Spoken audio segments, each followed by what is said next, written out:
They call him Seatin, the man of legends. Hey guys, what is up? It is Seatin here, the self-proclaimed man of legends. Now, after my Budgie Week guide that I did yesterday, I logged on today and had a look in my bags and found this 20 limited edition Budgie Troves. Now, my first thought was like, oh no, my account's been hacked, my missus has been on my account and she's bought all these Budgie Troves. So I had a look on the Tryon website and there was no history of purchase. So the only thing that I could think of is some dev put them in there, probably Daglar, and he wants me to open them on video to show everybody that they are worth the money, maybe. So that is 20 limited edition Budgie Troves, which equates to about 40 UK pounds or about 60 US dollars. So what I'm going to do is I'm going to put on a lovely transcendent token tablet because I know these Troves hopefully will drop lots of currency and I can get my worthwhile out of this token tablet. So let's put that on and start opening these Troves for you to see how good the RNG is. So the first one. A portal battery, some marks, a relic rune, awesome stuff. Still no mount though. Second one, more marks, a happy sea cap, rune on socketing apparatus, and some warlords marks.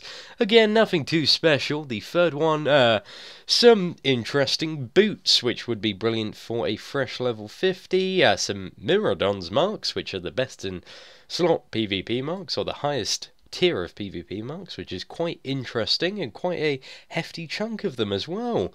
So let's go into the next one. It looks like we've got a very nice chest there, which gives some sort of token boost, some more bird seeds, Imperial Slayers marks, and some lovely Conquest marks.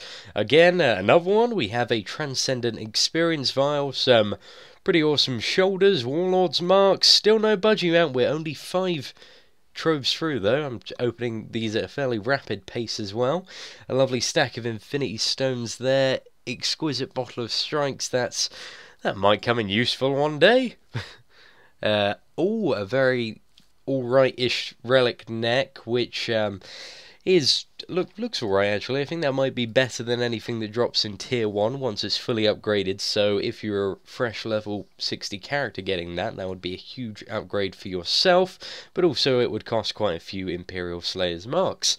And it looks like here we have a tanking one hand, which is again alright. It's just under expert level equivalent. 60 frozen eclipse stones, I could definitely be using them. And let's go for another one. Prime enduring vial, standard kind of set of marks. A DPS one-handed mace, and lovely more marks.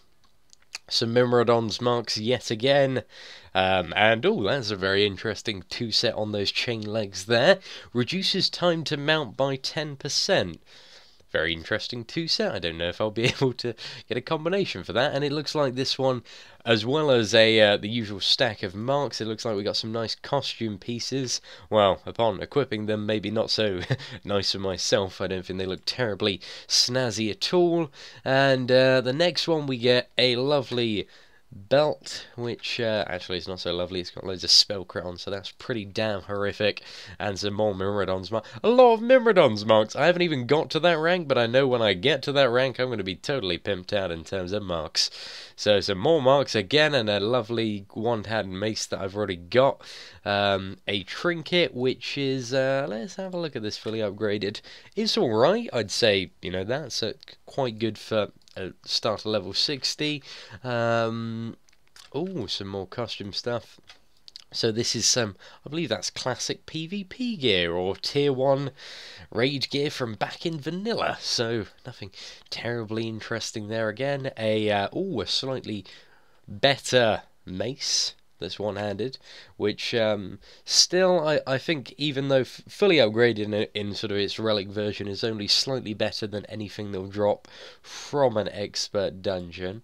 Actually, that might be, sorry, that's slightly below raid tier 1. So, you know, sort of between expert level and raid tier 1. And the next one, we have some lovely runes, rune socket unsocketing apparatus, and the standard set of marks. So we come down to the final limited edition Budgie Trove, which has some plate cosmetic items which don't look too snazzy on me, bird seeds, marks, and we're all out, ladies and gentlemen. But I tell you what, because of this act of generosity, I'm gonna buy a trove out of my own pocket. That's right, it equates to about, I believe it's something like £2.50, so that's enough for 4 to 5 Rift developers to get a Cadbury's chocolate bar with their lunch today. You know, I essentially just gave out free chocolate bars to 4 to 5 of the Rift development team, and they deserve those chocolate bars for working hard on the game. And let's open this and see what I get. Yet again, fairly disappointing for a high geared level character like myself, but regardless of which, you know, I think I've got a really nice stack of Mimrodons. I've almost got sort of 3k Mimrodons marks, I can't even say Mimrodon, and a nice stack of Infinity Stones. I believe I got sort of 16k Infinity Stones out of all those boxes, and a lovely stack of Imperial Slayers marks. I think I actually capped myself maybe on Imperial Slayers marks for this week. But regardless of which, there you go, guys. There's Trove RNG, 40 quid. Essentially down the drain. I didn't get a budgie mount, but I got loads of other stuff, which I will disenchant and sell the mats for. Let's see what happens when I disenchant, because I'm not going to really realistically use any of these solidifying stars, so not dreaming stars, which is awesome. And let's disenchant a relic, see if we get some dreaming stars there. We can sell those on the auction house and try and recover our sorrows. But I got a transcendent experience vial, which is worth like 1,000 credits, so I'm pretty damn happy with that. Anyways, guys, thank you for watching. I know this wasn't the most interesting of videos. It was me opening lock boxes, but I thought I'd show you guys how the RNG goes down. You know, maybe I've been very, very unlucky, but that is the whole point of RNG. You're either very lucky or very unlucky. Thank you once again for watching. If you have watched this far, feel free to like this video. I probably wouldn't suggest sharing it, because it's moderately dull, unless you want to show people how lock boxes work and whatnot.